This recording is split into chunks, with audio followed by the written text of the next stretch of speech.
Shalom Vachra, mes chers amis, on continue l'étude de nos halachot de Shabbat et on attaque un nouveau chapitre. Après avoir parlé de l'entrée du Shabbat, après avoir parlé de la sortie du Shabbat, donc la Havdalah et l'entrée du Shabbat, nous allons maintenant parler de ce qu'on appelle la Seuda Revi'it, le quatrième repas. C'est un sujet qui est un peu méconnu, parce que beaucoup ne ratent pas le repas du vendredi soir.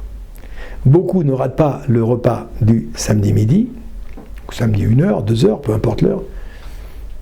Déjà, beaucoup plus vont rater le troisième repas qu'on appelle la Seuda Shelishit, mais une grande majorité rate le quatrième repas qu'on appelle la Seuda Revi'it.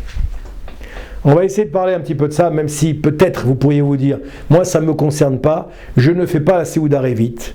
Eh bien c'est le moyen d'apprendre quelque chose, pour ceux qui ne connaissent pas, et peut-être le moyen de démarrer également cette Seuda Revi'it, quand on va comprendre tout ce qu'elle apporte et quels en sont les bienfaits qui sont associés à cette Seuda Revi'it. Je vous avoue que ce n'est pas facile, effectivement, quand on a bien mangé vendredi soir, samedi midi, samedi après-midi. En général, on n'a qu'une seule envie, c'est de ne pas remanger le samedi soir. Prendre un petit thé, un petit café, un petit jus de fruits, un petit yaourt. Mais en tout cas, on n'a pas envie de faire ce qu'on appelle une Seuda. Et pourtant, nos sages nous expliquent, dans le Shulchan Aruch, qu'on prendra un quatrième repas après la sortie du Shabbat, afin de raccompagner la reine du Shabbat. On appelle ça ce qu'on appelle en hébreu le Melavé Malka. Melavé, celui qui accompagne Shabbat, le Shabbat, la reine qui est Shabbat. On pensera en prenant ce repas à éclairer la semaine de la sainteté du Shabbat. Ça veut dire que quand on prolonge le Shabbat, finalement en faisant cette Seuda Revi'it, on demande à Kadosh Baruch Hu que le Shabbat il irradie toute la semaine à venir, que je reste dans les effluves de ce Shabbat le plus longtemps possible. A priori, on mangera au moins un kabetza, c'est-à-dire 54 grammes, ça veut dire kabetza, milachon, betza qui est un œuf, 54 grammes de pain, c'est ce que nous dit le Yakut Yosef au chapitre 577. Si c'est trop difficile de manger 54 grammes de pain, on se contentera d'un kazaït, c'est-à-dire 27 grammes de pain. Et dans ce cas-là, bien entendu, il faudra faire Netilat Yadayim avant de manger donc le kabetza de pain. Oui. Si on sait qu'on va se contenter uniquement d'un kazaït de pain, alors on va manger, mais sans faire Netilat Yadayim. Pourquoi ? Parce qu'on n'a pas la quantité requise pour faire cette bénédiction.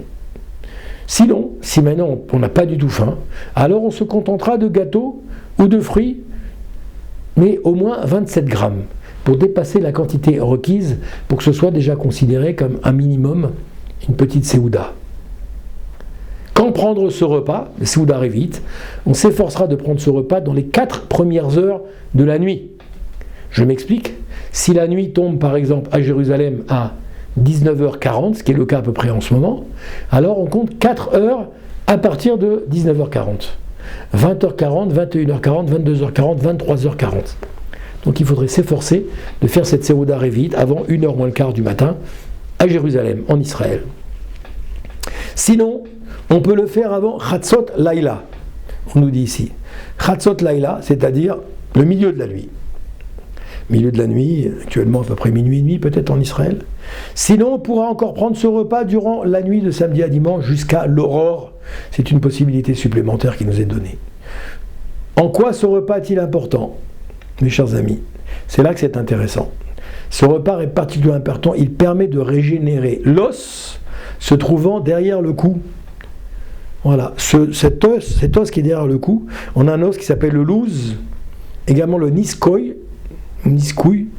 Eh bien, cet os-là, c'est un os à partir duquel Hachem nous fera revivre à la fin des temps. C'est marqué dans le Gemara, dans le Yakut Yosef, sur le traité de Shabbat à la page 1, et on retrouve ça bien sûr dans des sources du Talmud également, bien entendu. Donc à partir de cet os-là, cet os est inaltérable, cet os ne va pas se désagréger quand on va quitter ce monde après 120 ans, Mesrat Hachem. Cet os reste intact, et grâce à cet os, c'est à partir de là qu'Akadosh Baruch Hu va faire revivre Triatametim, c'est-à-dire les personnes qui auront quitté ce monde. Les 3 repas du Shabbat, ils correspondent à Avraham, Yitzhak, Yaakov.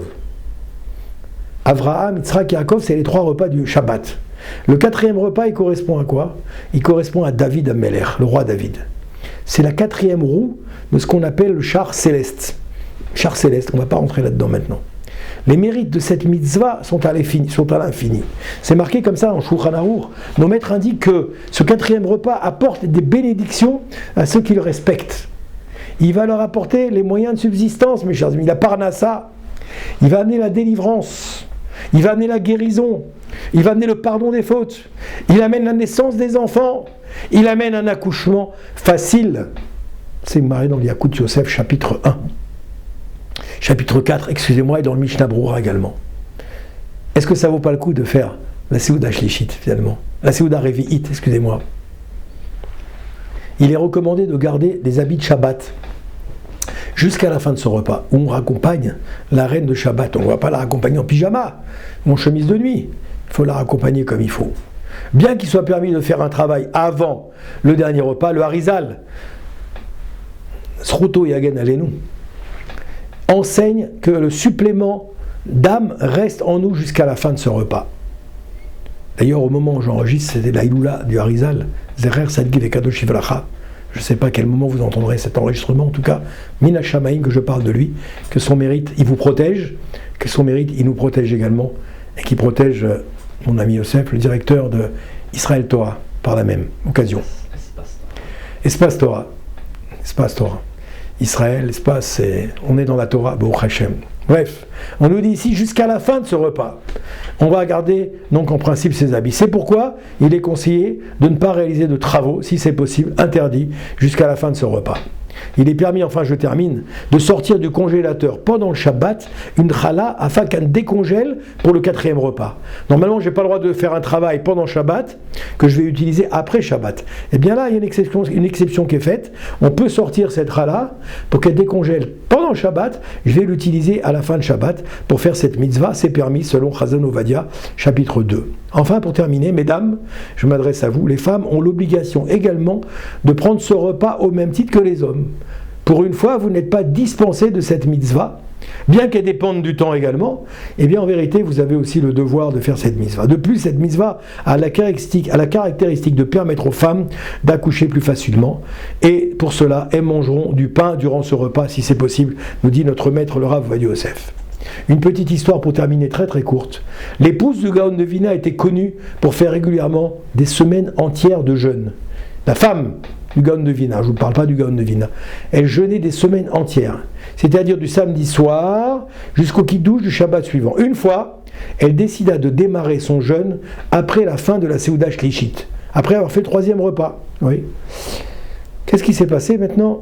Elle allait dormir après la Havdalah, elle est partie dormir après la Havdalah. Le Gaon de Vilna lui a dit alors que même une semaine entière de jeûne ne suffirait pas pour réparer la faute d'avoir omis le 4e repas. Vous imaginez, elle avait simplement omis le 4e repas.